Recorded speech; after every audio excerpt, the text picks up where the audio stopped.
Hi hello ನಮಸ್ಕಾರ ಗುರುಗಳು, ಎಲ್ಲರೂ ಹೇಗಿದ್ದೀರಾ? ಚೆನ್ನಾಗಿದ್ದೀರಾ? ನಾನು ಸೂಪರ್ ಆಗಿದ್ದೀನಿ. ಇವತ್ತು ನಿಮಗೆ ಟೆರೆಸ್ ಮೇಲೆ ಕೋಳಿ ಸಾಕಾಣಿಕೆ ಹೇಗೆ ಮಾಡೋದಂತ ತೋರಿಸ್ಕೊಡ್ತೀನಿ. ಇಲ್ಲಿ ನೋಡ್ತಾ ಇದ್ದೀರಲ್ಲ, ಈ ಮನೆ ಫಸ್ಟು ಸೆಕೆಂಡ್ ಫ್ಲೋರ್ ಅಲ್ಲಿ ಕೋಳಿ ಫಾರ್ಮ್ ಮಾಡಿದ್ದಾರೆ. ಸಿಂಪಲ್ ಆಗಿ ಕೋಳಿ ಸಾಕಾಣಿಕೆ ಮಾಡಿದ್ದಾರೆ. ಬನ್ನಿ ತೋರಿಸ್ತೀನಿ ಹೆಂಗೆ ಅಂತ.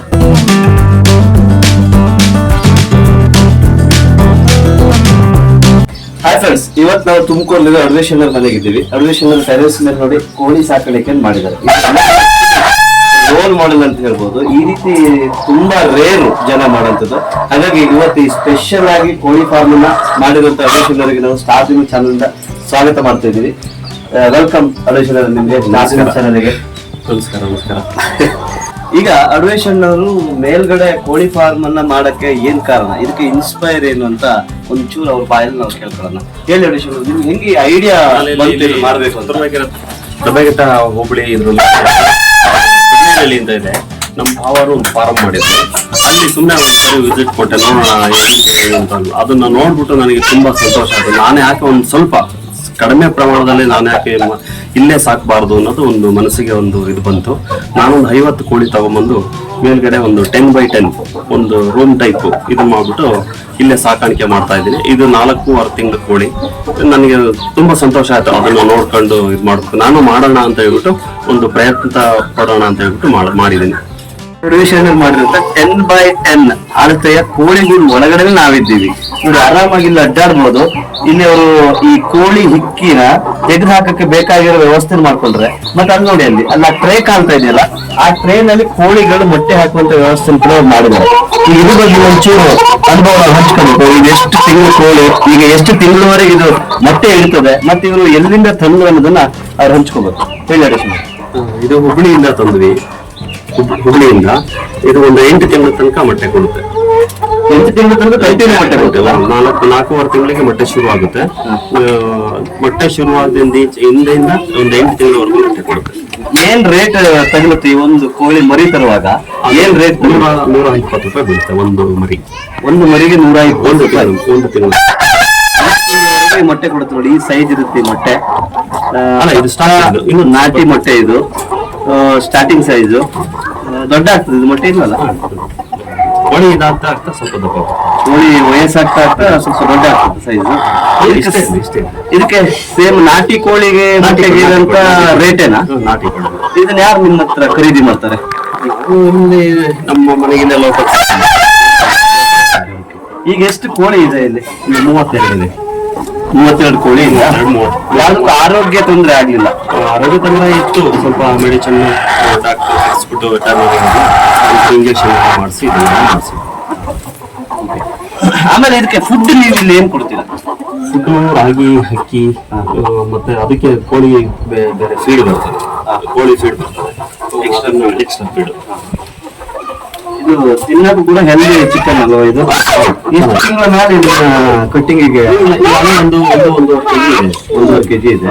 ಕಟಿಂಗ್ ಮಾಡಕ್ಕೋಸ್ಕರ ಮೊಟ್ಟೆ ಪರ್ಪಸ್ಗೋಸ್ಕರ. ಮೊಟ್ಟೆ ಎಂಡಾದ್ಮೇಲೆ ಮಾರಾಟ ಮಾಡ್ಬೋದು. ಕಾಣ್ತಾ ಇದೆಯಲ್ಲ ಈ ಟ್ರೇನಲ್ಲಿ ಕೋಳಿ ಮೊಟ್ಟೆ ಹಾಕಕ್ಕೆ ವ್ಯವಸ್ಥೆ ಮಾಡಿದ್ದಾರೆ. ಸುಮಾರು 3-4 ಟ್ರೇನ್ ಈ ರೀತಿ ಇಟ್ಟಿದ್ದಾರೆ.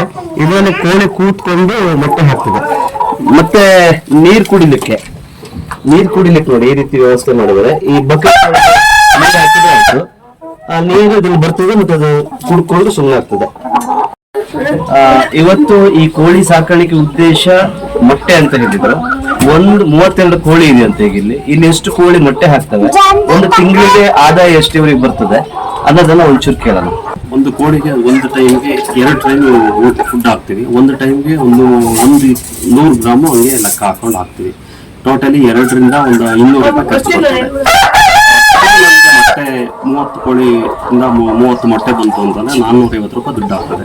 ಫುಡ್ ಒಂದು 200 ರೂಪಾಯಿ ಹೊರಟೋದ್ರೆ 250 ರೂಪಾಯಿ ಪರ್ ಡೇ ಒಂದು ಇನ್ಕಮ್ ಬರ್ತದೆ. ಈ 32 ಕೋಳಿಯಿಂದ 250 ರೂಪಾಯಿ ಪರ್ ಡೇ ಅಂದ್ರೆ ಒಂದು ತಿಂಗಳಿಗೆ ಒಂದು 6,000ರಿಂದ 7,000 ರೂಪಾಯಿ ಈ 32 ಕೋಳಿಯಿಂದ ಇನ್ಕಮ್ ಬರ್ತಾ ಇದೆ. ಅಂದ್ರೆ ಒಂದು ಮನೆ ಖರ್ಚನ್ನ ನಿಭಾಯಿಸಕ್ಕೆ ಏನು ಇದರಲ್ಲಿ ಕೊರತೆ ಕಾಣಲ್ಲ. ಕಂಪ್ಲೀಟ್ ಮನೆ ಖರ್ಚುಗಳನ್ನ ಈ ಒಂದು ಕೋಳಿನೂ ನಿಭಾಯಿಸ್ಕೊಳ್ಬಹುದು. ಖಂಡಿತ. ಅಲ್ಲ ಇನ್ನೂ ಹೆಚ್ಚಿನಾಗಿ ಮಾಡಿದ್ರೆ ಇದಿದೆ. ನಾನು ಚಿಕ್ಕದಾಗಿ ಮಾಡಿರೋದ್ರಿಂದ ಒಂದು 32 ಇದನ್ನ ದೊಡ್ಡ ಬಿಸ್ನೆಸ್ ಆಗಿ ಮಾಡಿದಾಗ ತುಂಬಾ ಇನ್ಕಮ್ ಮಾಡಬಹುದು. ಬಟ್ ಇದು ಒಂದು ಜಸ್ಟ್ ಬೇಸಿಕ್ ಸ್ಟಾರ್ಟ್. ಈ ಸ್ಟಾರ್ಟ್ ಏನಿದೆಯಲ್ಲ ದೊಡ್ಡ ಒಂದು ಬಿಸ್ನೆಸ್ ಆಗುವಾಗೆ ಒಂದು ಪ್ಲಾನಿಂಗ್ ಅನ್ನ ಕೊಡುತ್ತೆ ಖಂಡಿತ. ಈ ಒಂದು ಅನುಭವ ಇದೆಯಲ್ಲ, ಈ ಅನುಭವ ತುಂಬಾ ಜನಕ್ಕೆ ಬೇಕಾಗಿತ್ತು. ಈ ಪ್ಲಾನಿಂಗ್ ನಂತರ ದೊಡ್ಡ ಕೋಳಿ ಫಾರ್ಮ್ ಮಾಡಕ್ಕೆ ತುಂಬಾ ಜನರಿಗೆ ಐಡಿಯಾಗಳು ಬೇಕು ಅನ್ನೋದು ನಮ್ದೊಂದು ಉದ್ದೇಶ. ಹಾಗಾಗಿ ಈ ಕೋಳಿ ಫಾರ್ಮ್ ಅನ್ನು ನಿಮ್ಗೆ ಇವತ್ತು ತೋರಿಸ್ತಾ ಇದ್ದೀನಿ. ಸಿಂಪಲ್ ಆಗಿ 10x10 ಅಲ್ಲಿ ಮನೆ ಮೇಲೇನೆ ಮಾಡಿರುವಂತದ್ದು. ನೋಡಿ, ಒಂದು ದಿನಕ್ಕೆ ಮೊಟ್ಟೆಯಿಂದಲೇ 250 ರೂಪಾಯಿ ಅವರು ಇನ್ಕಮ್ ಅನ್ನು ಮಾಡ್ತಾ ಇದ್ದಾರೆ. ಇಲ್ಲಿ ಸುಮಾರು 7-7.5 ಸಾವಿರ ರೂಪಾಯಿ ಇನ್ಕಮ್ ಆಯ್ತು. ಕಂಪ್ಲೀಟ್ ಒಂದು ಫ್ಯಾಮಿಲಿಯ ಖರ್ಚನ್ನ ಈ ಒಂದು ಕೋಳಿ ಮೇಂಟೈನ್ ಮಾಡುತ್ತೆ ಅಂತ ನಾವು ಹೇಳ್ಬೋದು.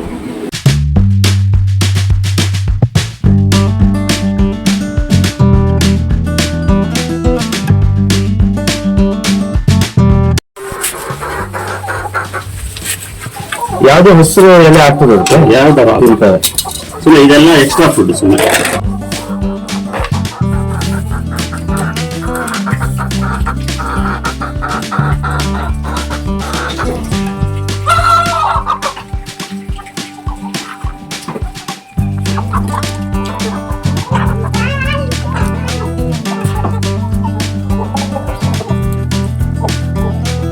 ಕೋಳಿ ಮತ್ತೆ ಕೋಳಿ ಮೊಟ್ಟೆ ಅದ್ರ ಬಗ್ಗೆ ಎಲ್ಲ ತಿಳ್ಕೊಂಡ್ವಿ.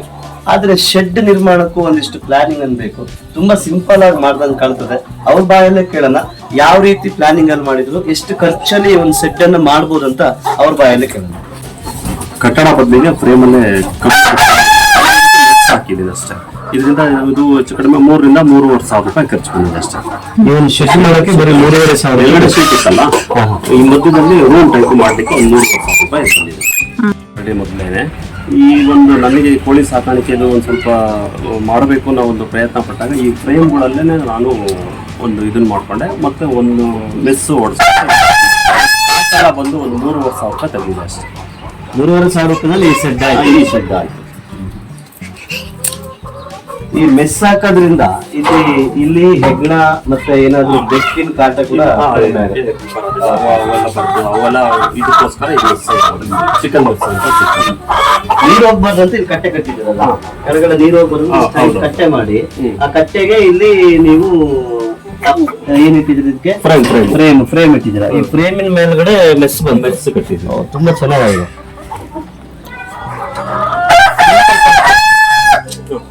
ಸಿಂಪಲ್ ನೋಡಿ ಸ್ನೇಹಿತರೆ, ಅತ್ಯಂತ ಕಡಿಮೆ ಖರ್ಚು 3,500 ರೂಪಾಯಿನಲ್ಲಿ ಈ ಶೆಡ್ ಆಗಿದೆ. ಬಟ್ ಮೇಲ್ಗಡೆ ಶೀಟ್ ಇರೋದ್ರಿಂದ ಒಂದು ಹೆಲ್ಪ್ ಆಯ್ತು ಅವರಿಗೆ.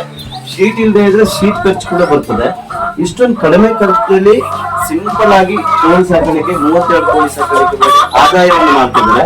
ದಯವಿಟ್ಟು ನೀವುಗಳು ನಿಮ್ಮ ಮನೆ ಮೇಲೆ ಜಾಗ ಇದ್ರೆ ಈ ಜಾಗವನ್ನು ವೇಸ್ಟ್ ಮಾಡ್ದೇನೆ ಕೋಳಿ ಸಾಕಾಣಿಕೆಗೆ ಉಪಯೋಗ ಮಾಡಿ ಎಕ್ಸ್ಟ್ರಾ ಇನ್ಕಮ್ ಅನ್ನು ಮಾಡಿ ಅಂತ ಹೇಳ್ತಾ, ಇವತ್ತು ಈ ಒಂದು ಕೋಳಿ ಫಾರ್ಮ್ ಬಗ್ಗೆ, ಕೋಳಿ ಸಾಕಾಣಿಕೆ ಬಗ್ಗೆ ವಿಶೇಷವಾಗಿ ಮಾಹಿತಿ ಕೊಟ್ಟಂತ ನಮ್ಮ ಅಡಿಯಪ್ಪರವರಿಗೆ ಸ್ಟಾರ್ ಚಾನಲ್ ಪರವಾಗಿ ಹೃತ್ಪೂರ್ವಕ ಧನ್ಯವಾದ ಅರ್ಪಿಸ್ತಾ ಇದ್ದೀನಿ.